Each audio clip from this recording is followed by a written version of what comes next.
오늘 성경을 우리가 폈습니다. 본문은 요한이라는 이름으로 시작합니다. 크리스찬이라면 누구나 요한에 대해서 친근감을 가지고 선호하는 듯 같습니다. 종교개혁자 칼빈이라는 분도 존이었습니다. 제가 존경하는 오카는 목사도 영문으로는 존을 쓰고 있습니다. 우리 교회에도 요한이라는 이름을 가진 분들이 참 많습니다. 여호와는 은혜로우시다 하는 뜻 때문일까요? 아니면은 사람이 지어준 이름이 아니라 하나님이 천사를 통하여 주신 이름이기 때문일까요? 어떻든 이 요한이라는 이름이 참 많습니다. 성경에도 여러 명이 등장하는 것을 우리가 볼 수가 있습니다. 그 중에 몇 분을 꼽는다면 첫째는 제자 요한입니다. 사도 요한으로도 불리는 그는 세베대의 아들이었는데 야고보와는 형제지간이었습니다. 원래 그의 별명은 우레였습니다. 그만큼 성격이 불같은 그런 사람이었습니다. 그런데 그런 그가 예수님을 만났고 예수님의 제자가 되어 배움의 길에 들어섰습니다. 그 후에 그가 어떻게 되었습니까? 사랑하는 자들아, 우리가 서로 사랑하자. 하나님은 사랑이시라. 사랑하는 자여, 내 영혼이 잘된 같이 내가 범사에 잘되고 강건하기를 내가 간구하노라. 그는 사랑의 사도로 변했습니다. 많은 사람들에게 사랑을 실천해야 된다라고 권면하며 살았습니다. 그래서인지 그는 제자들 중에서 가장 오래 장수한 인물이기도 합니다. 두 번째는 마가 요한입니다. 마가는 로마식 이름, 요한은 유대식 이름입니다. 마가는 당시 상당히 여유가 있었던 어머니 마리아를 두고 있었습니다. 어머니 마리아는 주의 복음 사역을 위해서 자신의 물질을 기꺼이 내놓은 그런 여성이었습니다. 분명한 것은 예수님께서 최후의 만찬을 베푸실 때에도 이 마리아의 집이 아니었나 생각됩니다. 예수님이 부활 승천하셨습니다. 그리고 난 뒤에 제자들이 120여 명 정도 함께 모임을 가졌는데 함께 모임을 가진 그 장사도 바로 이 마리아의 집이 틀림없습니다. 그러니까 마리아의 집은 오순절 성령 강림이 임했던 장소요. 마리아의 집은 초대교회 예루살렘 교회가 태동한 그런 장소라고 우리가 알 수 있습니다. 마리아의 아들 마가는 예수님을 만난 적이 없습니다. 하지만 자기 집에 많은 신자들이 들락날락하는 것을 보면서 밤마다 아침마다 예배하는 음성을 들으면서 이 마가는 예수님에 대해서 깊이 생각하고 예수님에 대해서 관심을 가지기 시작했습니다. 이런 마가를 베드로가 눈여겨보았고 베드로가 이 마가를 자기의 영적 아들로 삼았습니다. 그리고 자기가 만난 예수 그리스도에 대하여 있는 대로 가감없이 다 전수를 해주었습니다. 마가는 유심히 베드로부터 배움을 받았고 그래서 그가 예수님에 관한 행적을 기록한 것입니다. 그 책이 오늘 우리가 펼친 그 유명한 마가복음입니다. 마가는 그 이후에 이집트에 있는 알렉산드리아로 옮겨서 그곳에서 교회를 세웠으며 거기서 사역을 하다가 마지막 하나님의 부름을 받으신 것으로 알고 있습니다. 세 번째 성경에서 등장하는 인물은 시몬 베드로의 아버지 요한입니다. 예수님은 자주자주 시몬 베드로를 요한이라고 부르시곤 했습니다. 요한복음 1장 42절에 보시면 요한의 아들 시몬이다. 장차 게바라 하리라. 베드로를 그냥 베드로라고 부르지 아니하시고 요한의 아들이라고 부르시는 것입니다. 요한복음 21장 15절에도 보시면 시몬 베드로에게 말씀하시기를 요한의 아들 시몬아 내가 나를 사랑하느냐 이렇게 아버지의 이름을 함께 부르는 것을 볼 수 있습니다. 그러니까 시몬 베드로의 아버지도 역시 요한이었습니다. 그런데 이 요한은 성경에 별반 소개가 되지를 않습니다. 하지만 이 요한이 어떤 사람이었는지를 짐작하는 것은 그렇게 어렵지를 않습니다. 베드로는 아시는 대로 갈릴리 바다에서 잔뼈가 굵은 어부였습니다. 그가 열심히 물길질을 하고 그물질을 하여서 고기를 잡아 생계를 이어가는 그 가정에 없어서는 아니 될 기둥이었습니다. 그런데 그 베드로가 어느 날 아버지 요한에게 말합니다. 아버지, 제가 이제는 더 이상 고기를 잡을 수가 없습니다. 왜 그러냐? 제가 예수라는 분을 만났습니다. 그분이 참 메시아라는 사실을 알았습니다. 이제 저는 그분의 제자가 되어서 그분을 따르기로 했기 때문입니다. 아버지 죄송합니다 하면서 배와 그물을 버려두고 그 예수라는 분을 따라가는 것 아닙니까? 그때 아버지 요한은 기꺼이 그 아들을 떠나보냅니다. 여러분, 이것은 결코 쉬운 결단이 아닙니다. 그럼에도 불구하고 아버지 요한은 예수님에게 자기의 아들을 떠나보내는 것입니다. 이 떠나보냄 때문에 베드로는 정말 역사상 가장 위대한 인물로 자리매김하고 있는 것입니다. 이런 면에서 볼 때에 아버지 요한 참 훌륭한 분이었다, 우리가 그렇게 추정할 수가 있습니다. 네 번째로는 세례 요한입니다. 그의 부친은 사가랴였고 어머니는 아론의 반열에 속한 엘리사벳이었습니다. 두 분 다 뼈대 있는 가문에서 성장을 했고 결혼을 했습니다. 당연히 자식이 있을 줄 알았습니다. 그런데 이 부부 사이에 아이가 생기지 않는 것입니다. 나이 많아 늙었습니다. 그때까지 자녀를 두지를 못했습니다. 하지만 사가랴와 엘리사벳은 역시 달랐습니다. 그들은 경건하게 살았고 의롭게 살았고 하나님 앞에서 직무를 충실히 행하였고 하나님 앞에 분향하는 일을 쉬지 아니했으며 무엇보다도 하나님 앞에 나아가 간구하는 시간을 가졌습니다. 이런 모습을 하나님께서 귀하게 보시고 천사를 보내십니다. 가브리엘 천사가 나타나 이 엘리사벳에게 이렇게 말합니다. 무서워 말라, 내 간구함이 들렸다. 이 엘리사벳이 내게 아들을 낳아주리니 그 이름을 요한이라 하라. 아들을 낳으리니 이름을 예수라 하라 하는 부분과 비슷합니다. 예수님이 탄생하셨을 때에 천사가 그렇게 고지했습니다. 그런데 요한이 태어날 때에도 천사가 그렇게 고지하였습니다. 그래서 태어난 아이를 요한이라고 불렀습니다. 우리는 이 요한을 편의상 세례 요한이라고 부릅니다. 그러면 14장에 등장하고 있는 이 인물은 이 넷 인물 중에서 어느 요한일까요?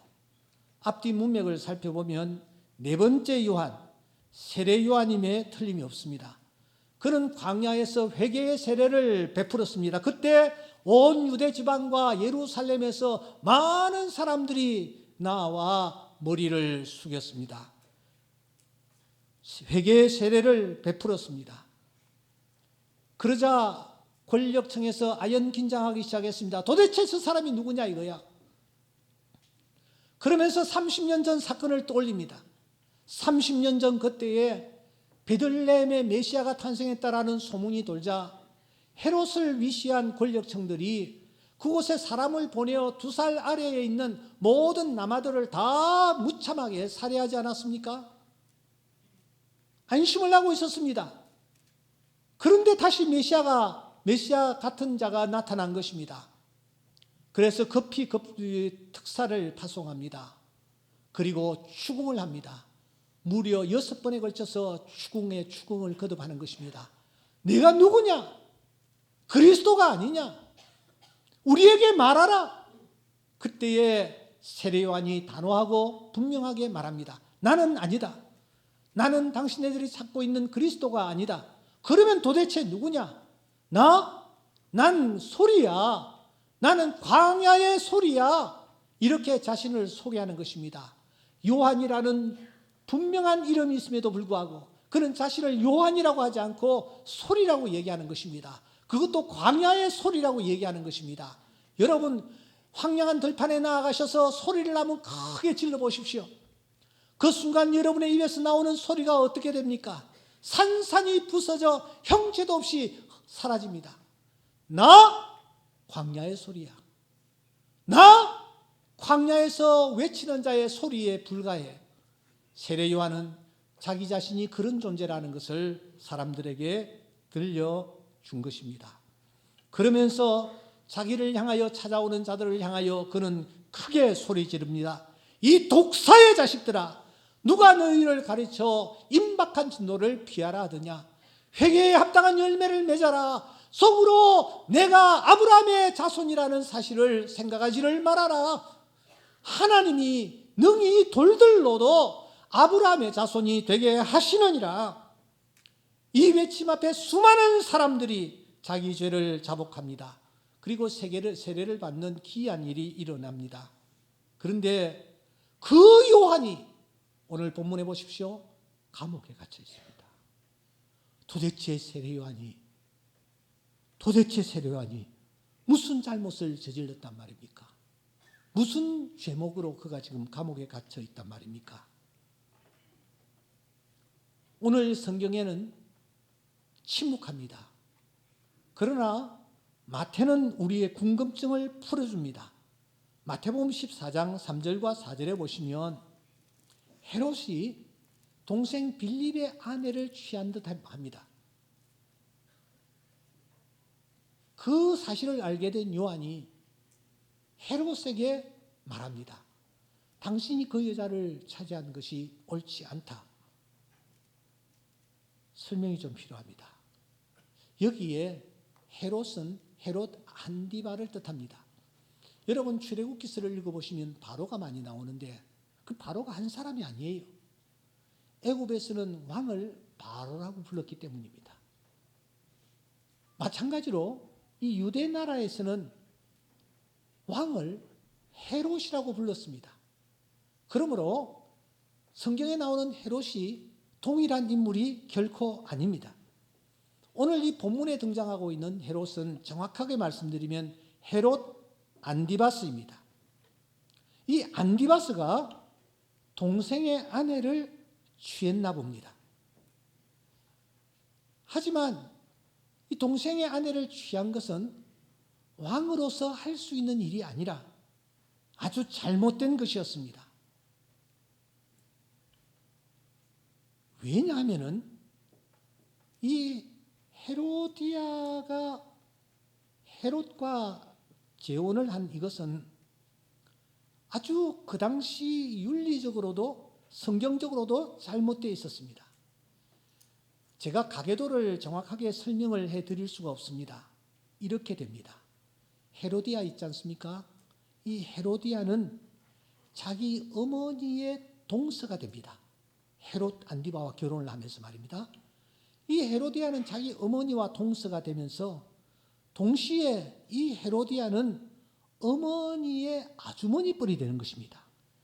여러분 감이 잡힙니까? 나도 잘 모르겠어요. 어떻든 그렇게 돼버립니다. 다시 말씀드려서 지금 헤롯과 헤로디아가 결혼을 한 것은 근친상간, 성경이 엄격하게 금하고 있는 근친상간의 죄를 범하는 행위였던 것입니다. 그래서 세례 요한은 책망을 했습니다. 문법을 바라보시면 반복하여 책망한 것으로 나와 있습니다. 세례 요한이 이 헤롯의 행동, 헤로디아의 행동을 책망한 것입니다. 그런데 헤롯 안디바스는 세례 요한에 대하여 평소에 좋은 인상을 가지고 있었습니다. 존경하는 마음을 갖고 있었습니다. 마가복음 6장 20절을 여러분 주목하시기 바랍니다. 헤롯이 요한을 의롭고 거룩한 사람으로 알고 두려워하여 보호하며 또 그의 말을 들을 때에 크게 번민을 하면서도 달갑게 들으미르라. 이 문맥 속에 헤롯이 요한을 어떻게 대하는지를 우리는 알 수가 있습니다. 어렵고 거룩한 사람으로 알고 있습니다. 보호해 주려고 합니다. 또 그의 말을 들을 때에 그 말을 깃전으로 흘려버리지 않고 크게 번민을 하면서 달갑게 듣는 그런 입장이었습니다. 때문에 헤롯이 세례 요한이 자기를 놓고 충고했을 때에 그냥 그 충고가 옳다라고 생각했습니다. 때문에 그냥 넘어가려고 했습니다. 하지만 새 아내 된 이 헤로디아는 아니었습니다. 잘못을 지적하는 세례 요한을 용서할 수가 없다라고 생각한 것입니다. 그래서 헤롯 왕에게 지속적으로 끊임없이 세례 요한을 없애버려야 한다라고 앙탈을 부렸습니다. 여러분, 이런 아내의 앙탈에 넘어가지 아니할 남편이 있을까요?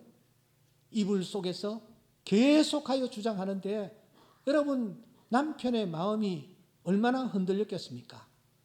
그래서 이 부분을 놓고 핸드릭스는 이렇게 주의를 합니다. 헤롯 안디바스는 수그러질 줄 모르는 잔혹한 복수의 일념으로 불타는 여인, 지금의 그 아내 헤로디아의 성화를 견디어야 했다. 그러나 그녀에게 항복하지 않고 그녀의 소원을 들어주지 않는다라는 것은 불가능했다. 그래서 그는 타협을 했다. 헤롯은 타협을 했다. 즉 요한을 잡아서 쇠사슬로 결박한 후 마케루스에 있는 무시무시하고 깊고 뜨거운 지하 감옥에 감금해 버렸던 것이다. 최근에 전국이 무척이나 시끄럽습니다.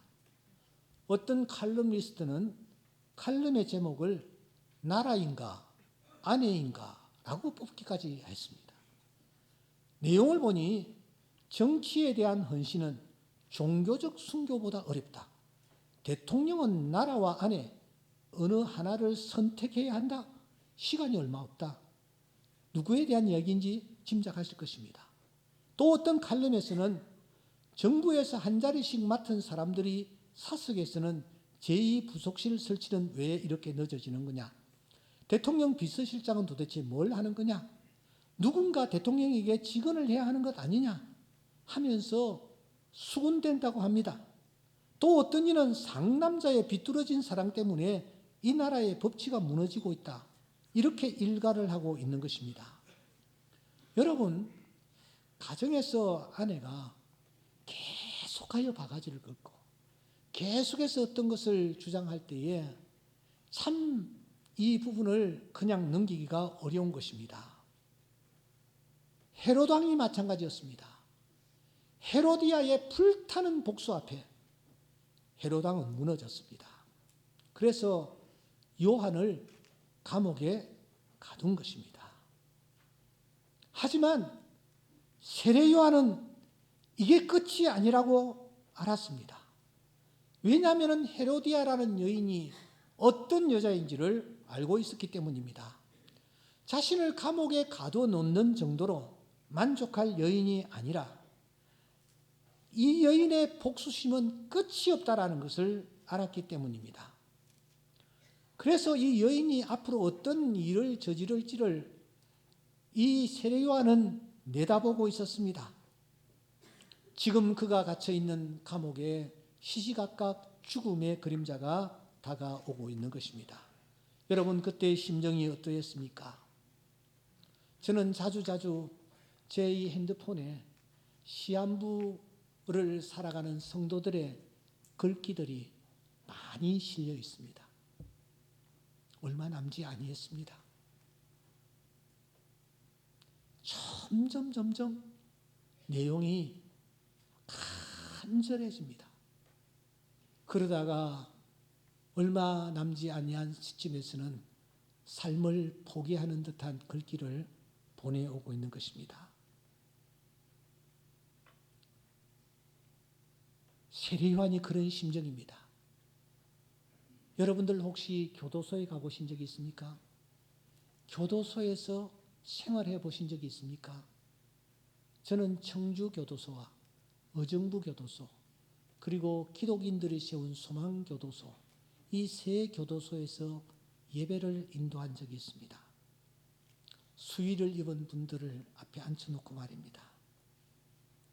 그곳에 들어가 보니 귓전을 울리는 것은 철문이 철컥 열리고 닫히는 소리뿐이었습니다. 누구나 절망할 수밖에 없는 그런 환경이었습니다. 지금은 그래도 몇 년을 내가 살면 나온다, 그런 보장이 되어 있습니다만 그 당시에는 이런 보장이 전혀 없었습니다. 한번 들어가면은 언제 나올지 알 수가 없는 것입니다. 그야말로 막연히 기다려야만 합니다. 얼마나 힘들었겠습니까? 얼마나 마음이 약해지겠습니까? 세례 요한도 우리와 똑같은 성정을 가진 인간이었습니다. 처음에는 얼마 동안 견뎌나갔습니다마는 시간이 흐르면서 그 마음이 점점 약해지는 것입니다. 아니, 흔들리는 것입니다. 그래서 그는 궁여지책으로 예수님에게 사람을 한번 보내보는 것입니다. 11장 2절과 3절에 보시면 감옥에서 그가 사람을 보냅니다. 예수님께 사람을 보내어 여쭙니다. 예수님, 오실 그이가 당신입니까? 아니면 우리가 다른 일을 기다려야만 합니까? 이게 무슨 말입니까? 감옥 안에 있다 보니 점점 믿음이 흔들립니다. 약해집니다. 캄캄한 그곳에서 생활하다 보니 판단력이 점점 흐려집니다. 그래서 그는 지금 이렇게 흔들리는 말을 하고 있는 것입니다. 이 세례 요한이 전에는 어떻게 외쳤습니까? 보라, 세상 죄를 지고 가는 하나님의 어린 양이로다. 요한이 외쳤습니다. 1장 30절 말씀 보시면 내 뒤에 오는 분이 있다. 나보다 앞선 것은 그가 나보다 먼저 계심이라 한 것이 이 사람을 가리킴이라 하면서 예수님을 증언했습니다. 34절에 보면은 내가 보고 그가 하나님의 아들이심을 증언하였노라, 이렇게까지 말하고 있는 것입니다. 그랬던 세례 요한이 예수님을 향하여 질문합니다. 오실 그이가 당신이십니까? 우리가 다른 사람을 기다려야만 합니까? 무엇입니까? 지금 그의 믿음이 흔들리고 있는 것입니다. 그 질문을 받으신 주님, 얼마나 실망하셨을까요? 믿음이 저것뿐인가? 거기까지인가? 그렇게 생각할 수 있는 상황입니다. 그런데 여러분, 그때 주님은 이 세례 요한을 놓고 무엇이라고 하십니까? 11장 11절 우리 다 함께 읽어보겠습니다. 시작. 내가 진실로 너희에게 말하노라. 여자가 낳은 자 중에 세례 요한보다 큰 이가 일어남이 없도다. 내가 너희에게 말한다. 여자가 낳은 자 중에 이 세례 요한보다 큰 이가 없다. 지금 세례 요한은 믿음이 흔들립니다. 예수님에 대하여 분명한 확신을 가지고 있지도 못합니다. 그런 세례 요한을 향하여 주님이 하신 말씀이 이 말씀이십니다. 여자가 낳은 자 중에 세례 요한보다 더 큰 이가 일어남이 없도다. 여러분, 오늘 14절을 보십시다. 14절에 보시면 요한이 잡힌 후 이렇게 됩니다. 요한이 잡힌 후 이 부분과 예수께서 갈릴리에 오셔서 하나님의 복음을 전파하여 이 사이에 바로 이 사건이 들어가 있습니다. 학자들은 말이죠, 이 14절을 요한이 잡힌 후와 예수께서 갈릴리로 오셔서 이 사이에 큰 간격이 있었다, 그렇게 봅니다. 어느 정도 간격이냐? 1년 정도의 간격이 있었다고 보는 것입니다. 연필이 있으십니까?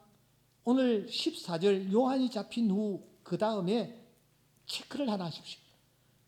드러나게 체크를 하십시오.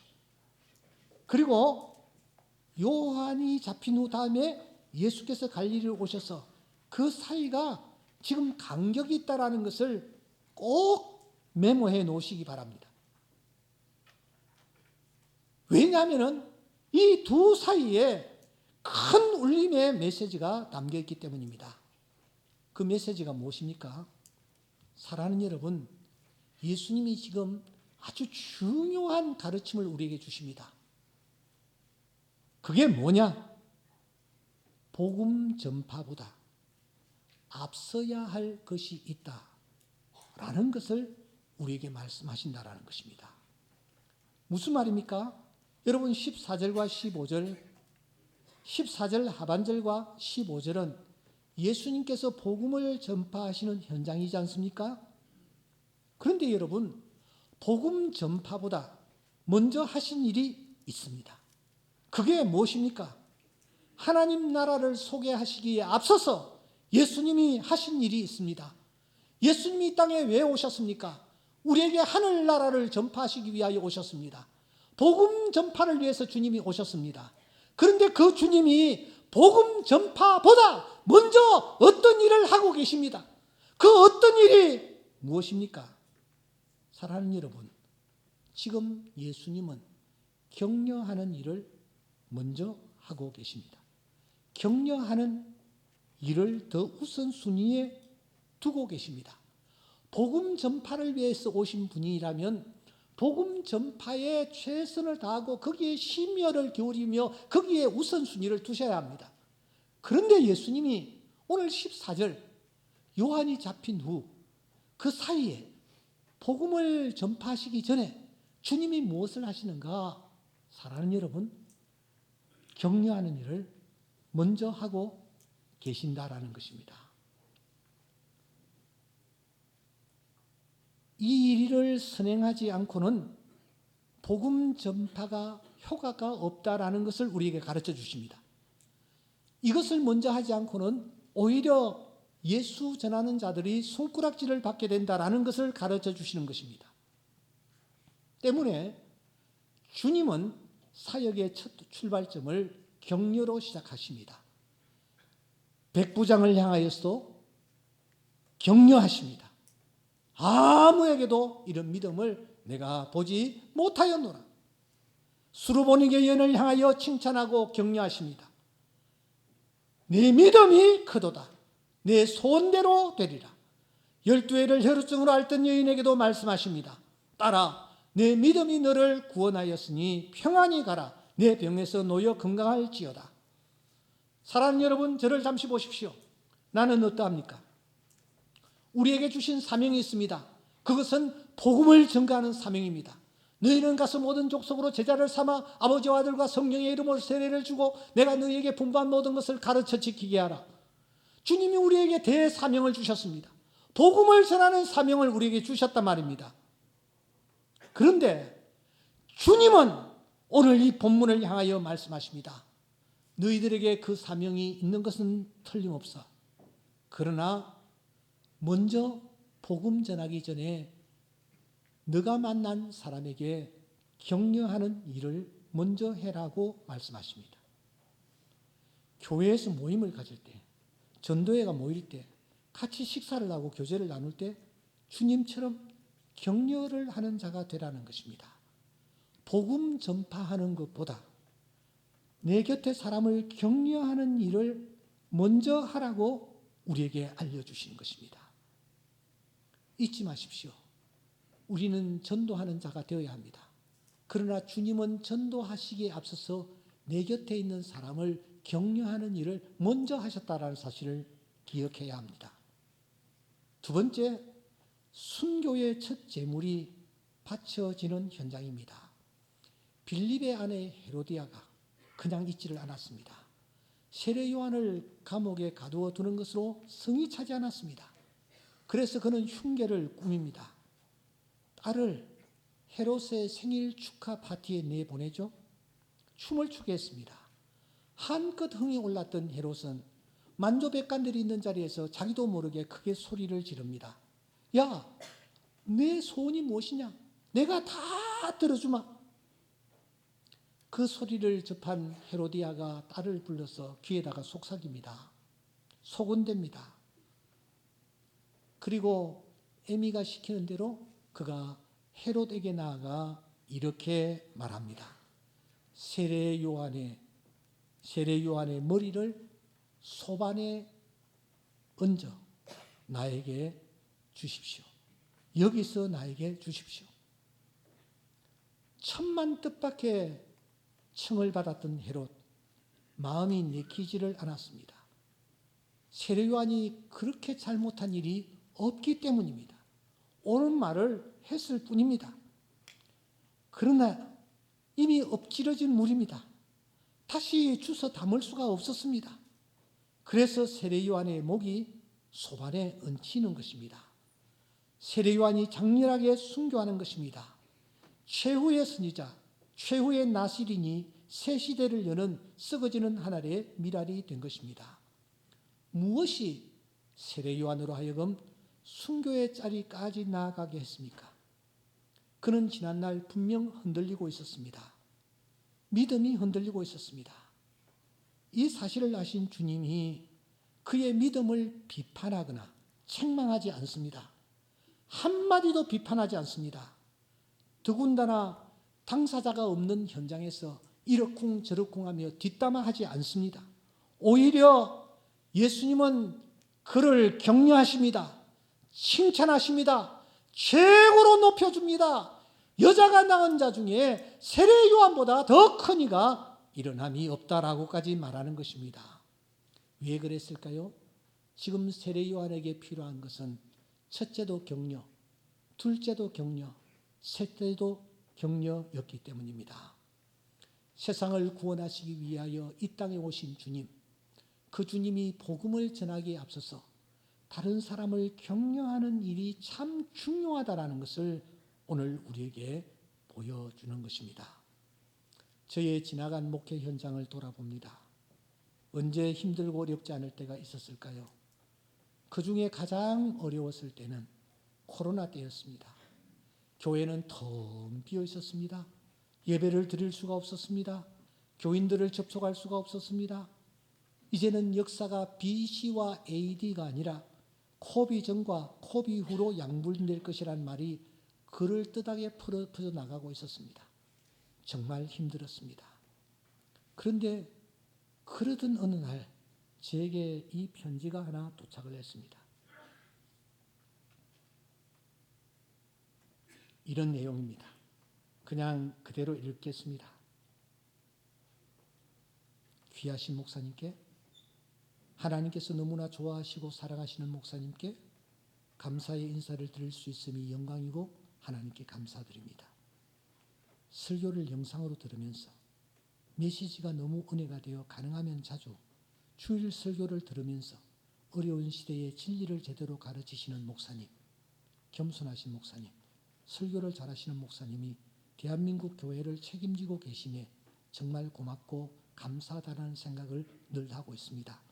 이렇게 하면서 두 장에 가득히 이런 내용을 담고 있습니다. 한 번도 제가 뵙지를 못한 분입니다.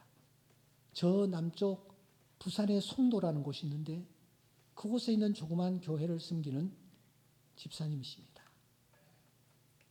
이 편지를 제가 읽으면서 얼마나 큰 힘이 되었는지 모릅니다. 사랑하는 성도 여러분, 지금 우리 주변에는 요한이 잡힌 후와 같은 그런 환경에 던져져 있는 자가 참으로 많습니다. 이들에게 필요한 것이 무엇일까요? 격려라고 주님이 말씀하십니다. 주님처럼 격려하는 것이 필요하다고 말씀하십니다. 그가 격려를 받을 때 그가 그 자리에서 다시 일어나게 될 것입니다. 여러분의 자녀에게 필요한 것이 무엇입니까? 여러분, 격려입니다. 여러분의 가족들에게 필요한 것이 무엇입니까? 이래라 저래라가 아닙니다. 격려입니다. 예수님은 방법을 가르쳐주지 않았습니다. 예수님은 진리를 가르쳐주지 않았습니다. 그저 격려하셨습니다. 여자가 낳은 자 중에 세례 요한보다 더 큰 이가 일어남이 없도다. 주님은 격려하셨습니다. 여러분들은 어떻게 하루하루를 살아가고 있습니까? 누구에게 격려를 해 보신 적이 있습니까? 그때 어떤 격려를 했습니까? 눈짓으로 격려할 수도 있습니다. 어떤 분들의 눈을 보면 너무 차가워요. 냉랭해요. 눈짓을 볼 때마다 마음이 그냥 철렁하고 내려앉는 경우도 있습니다. 어떤 분은 표정으로 어떻게 그렇게 냉랭하고 차가울 수가 있단 말입니까? 어떤 분은 내미는 손으로, 내미는 손, 여러분 악수 제대로 하셔야 됩니다. 악수를 할 때에 너무 세게 잡아도 안 되고, 너무 오래 잡아도 안 되고, 그냥 이렇게 하면은 악수한 그때에 완전히 기분을 잡습니다. 제가 참 존경하는 분이 있습니다. 95세 되시는 분인데, 이 권사님은 악수할 때에 얼마나 정성을 다하는지 말로 표현할 길이 없습니다. 제가 한번 해보겠습니다.